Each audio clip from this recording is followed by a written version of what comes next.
नमस्कार साथियों, आज का हमारा टॉपिक रहेगा हिंदी निबंध का अनुशासन का महत्व अथवा छात्र जीवन में अनुशासन अथवा जीवन में अनुशासन का महत्व अथवा विद्यार्थी और अनुशासन। इनमें से कुछ भी पूछा जाए आपको यही निबंध लिखना है। देखिए किस तरह से निबंध पूछा जाता है ये आपको बता देते हैं हम। जैसे कि पूछा जा सकता है विद्यार्थी और अनुशासन, इस पर निबंध लिखिए, तो भी आपको यही निबंध लिखना रहेगा। और यदि पूछा जाए जीवन में अनुशासन का महत्व, तो भी आपको यही निबंध लिखना है।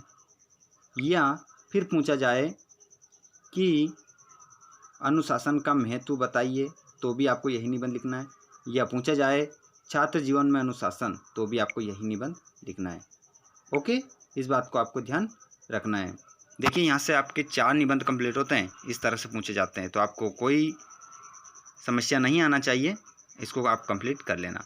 तो सबसे पहले हम जैसे कि हम पढ़ते हैं रूपरेखा, तो आप सभी क्या करेंगे, रूपरेखा बना लेंगे। सबसे पहले हम क्या पढ़ेंगे, प्रस्तावना पढ़ेंगे, अनुशासन की आवश्यकता, जिसके बाद में अनुशासन के लाभ, उसके बाद छात्र अनुशासन, उसके बाद 5वां पॉइंट रहेगा हमारा उपसंहार। ठीक है, इन पॉइंटों को हम लास्ट तक पढ़ेंगे। 5 पॉइंट ये हमारी रूपरेखा है, ये 3 नंबर में भी पूछी जाती है अलग से। आपको जो पूछा जाता है ये निबंध भाग आ व भाग बा में पूछा जाता है। तो बा में तो आपकी रूपरेखा रहती है और आ में आपको निबंध लिखना रहता है, जो 7 नंबर में पूछा जाता है। और बा जो पूछा जाता है वो 3 नंबर में पूछा जाता है। भाग बा में 3 नंबर में पूछा जाता है। तो ये आपकी रूपरेखा इस तरह से पूछी जाती है। साथ ही जितने भी स्टूडेंट हैं, यदि आपने हमारे पिछले वीडियोस को नहीं पढ़ा है तो आप चैनल के प्ले लिस्ट में जाकर पढ़ सकते हैं। साथ ही सभी जो वीडियोस हमने पढ़े हैं, इसी वीडियो के डिस्क्रिप्शन में आपको प्ले लिस्ट की लिंक भी मिल जाएगी और सभी वीडियो मिल जाएंगे। तो आप उन वीडियोस को भी अच्छे से पढ़ लें, जिसकी विज्ञान का चमत्कार है, वृक्षारोपण है, जल ही जीवन है आदि बहुत सारे वीडियोस हमने डाल दिए हैं। यदि आपने उनको नहीं पढ़ा है तो ज़रूर पढ़ें। और चैनल पर आप नए हैं तो चैनल पर पहली बार आए हैं तो चैनल को जरूर सब्सक्राइब करें, घंटी के बटन को दबा लें, जिससे आपको जब भी हमारा नया वीडियो आएगा उसका नोटिफिकेशन मिल जाएगा। चलिए शुरू करते हैं हम हमारे आज के इस वीडियो को। सबसे पहले हम प्रस्तावना पढ़ेंगे। प्रस्तावना, अनुशासन शब्द अनु धन शासन के योग से बना है। शासन का अर्थ है नियम, आज्ञा, तथा अनु का अर्थ है पीछे चलना, पालन करना। इस प्रकार अनुशासन का अर्थ शासन का अनुसरण करना है, किंतु इसे परतंत्रता मान लेना नितांत अनुचित है। विकास के लिए तो नियमों का पालन आवश्यक है। अनुशासन आत्म अनुशासन का ही एक अंग है। जो अनुशासन होता है वो आत्म अनुशासन, हमारा अनुशासन अपना स्वयं का अनुशासन का एक अंग होता है। अगला पॉइंट की बात करेंगे हम, अनुशासन की आवश्यकता। अनुशासन की आवश्यकता, जीवन की सफलता का आधार अनुशासन है। समस्त प्रकृति अनुशासन में बंध कर गतिमान रहती है। सूर्य, चंद्रमा, नक्षत्र, सागर, नदी, झरने, गर्मी, सर्दी, वर्षा एवं वनस्पतियां आदि सभी अनुशासित है। अनुशासन सरकार, समाज तथा व्यक्ति 3 स्तरों पर होता है। सरकार के नियमों का पालन करने के लिए पुलिस, न्याय, दंड, पुरस्कार आदि की व्यवस्था रहती है। ये सभी शासकीय नियमों में बंधकर कार्य करते हैं। सभी बुद्धिमान व्यक्ति उन नियमों पर चलते हैं तथा जो उन नियमों का पालन नहीं करते हैं वे दंड के भागी होते हैं। चलिए दोस्तों, अब हमारा पॉइंट रहेगा अगला,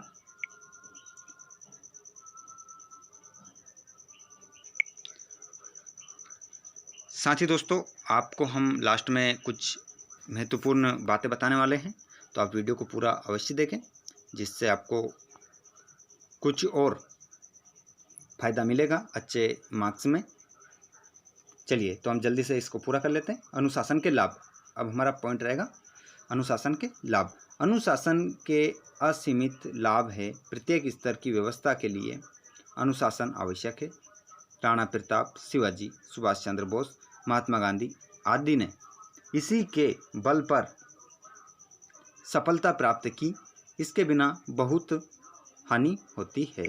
यदि हमारे अंदर अनुशासन नहीं है तो हमारे कई प्रकार से नुकसान हो सकते हैं। सन 1857 में अंग्रेजों के विरुद्ध लड़े गए स्वतंत्रता संग्राम की असफलता का कारण अनुशासनहीनता ही थी।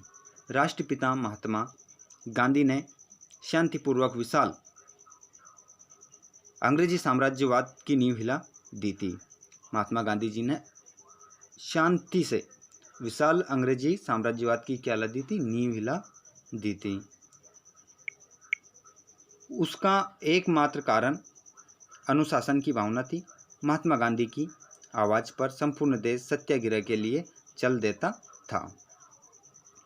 अगला पॉइंट रहेगा हमारा छात्र अनुशासन। एक छात्र को किस तरह अनुशासन में रहना चाहिए, है ना। अनुशासन विद्यार्थी जीवन का तो अपरिहार्य अंग है, क्योंकि विद्यार्थी देश के भावी कर्णधार होते हैं। देश का भविष्य उन्हीं पर अवलंबित होता है। उनसे ये अपेक्षा की जाती है कि वे स्वयं अनुशासित, नियंत्रित, कर्तव्य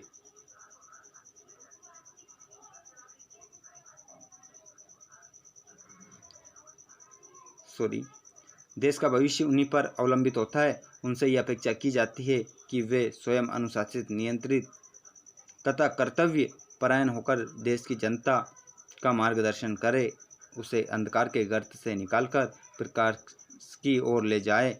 अतः उनके लिए अनुशासित होना आवश्यक है। दोस्तों, अब रहेगा हमारा लास्ट पॉइंट, उपसंहार। निष्कर्ष रूप में कहा जा सकता है कि जीवन में महान बनने के लिए अनुशासन आवश्यक है। बिना अनुशासन के कुछ भी कर पाना संभव नहीं है, असंभव है। अनुशासन से व्यक्ति के व्यक्तित्व का विकास होता है तथा समाज को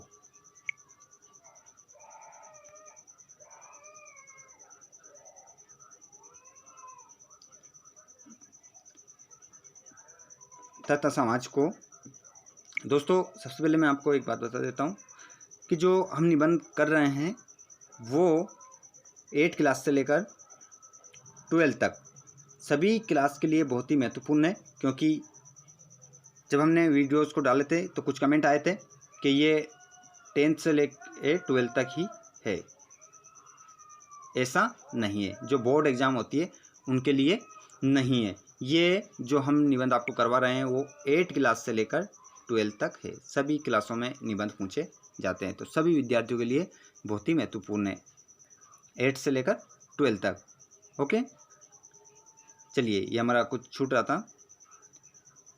उनसे यह अपेक्षा की जाती है कि वे स्वयं अनुशासित, नियंत्रित तथा कर्तव्य परायण होकर देश की जनता का मार्गदर्शन करें, उसे अंधकार के गर्त से निकालकर प्रकाश की ओर ले जाए। अतः उनके लिए अनुशासित होना आवश्यक है। लास्ट पॉइंट रहेगा हमारा उपसंहार। उपसंहार में हम पढ़ेंगे, निष्कर्ष रूप से कहा जा सकता है कि जीवन में महान बनने के लिए अनुशासन आवश्यक है। बिना अनुशासन के कुछ भी कर पाना असंभव है। अनुशासन से व्यक्ति के व्यक्तित्व का विकास होता है तथा समाज को शुभ दिशा मिलती है। वस्तुतः अनुशासित जीवन ही जीवन है। अनुशासित जीवन के अभाव में हमारी जिंदगी दिशाहीन एवं निरर्थक हो जाएगी। दोस्तों, यदि हम अनुशासन में नहीं हैं तो हमारी जो ज़िंदगी है वो क्या हो जाएगी? दिशाहीन एवं निरर्थक हो जाएगी, जिसका कोई अर्थ नहीं होगा। तो दोस्तों, ये आज का हमारा वीडियो था। साथ ही आपको जो हमारे 8 से लेकर वैसे 6, 7 और 8th क्लास में भी निबंध पूछा जाता है, लेकिन इसमें जो रूपरेखा होती है वो 6th क्लास और 7th क्लास और 8th क्लास में रूपरेखा नहीं पूछी जाती है। तो 6 से लेकर 8 तक रूपरेखा नहीं लिखनी रहती है। सिर्फ जो रूपरेखा लिखनी रहती है वो 9th to 12th। इन क्लासों में आपको 2 भाग मिलते हैं। एक भाग आ का मिलता है और भाग बा मिलता है, जिसमें आ में आपको निबंध लिखना रहता है और बा में आपको रूपरेखा लिखनी रहती है। बा में आपको 3 नंबर में और आ में आपको 7 नंबर में निबंध लिखना रहता है। तो ये आज की बहुत ही महत्वपूर्ण बात थी, जिससे आप क्या करेंगे, 10 नंबर यहाँ से प्राप्त करेंगे, भाग आ और भाग बा से। तो ये आज का हमारा वीडियो था। यदि दोस्तों आप हमारे चैनल पर नए हैं तो चैनल को जरूर सब्सक्राइब करें और घंटी के बटन को दबा लें, जिससे नया वीडियो आपको समय पर मिलता रहेगा। और वीडियो यदि आपको आज का अच्छा लगा हो तो वीडियो को लाइक करके अवश्य जाए, साथ ही अपने सभी दोस्तों को आप शेयर भी कर सकते हैं।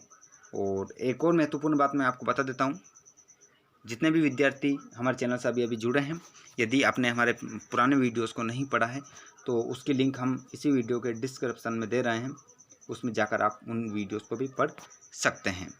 मिलते हैं अगले वीडियो में। जय हिंद, जय भारत।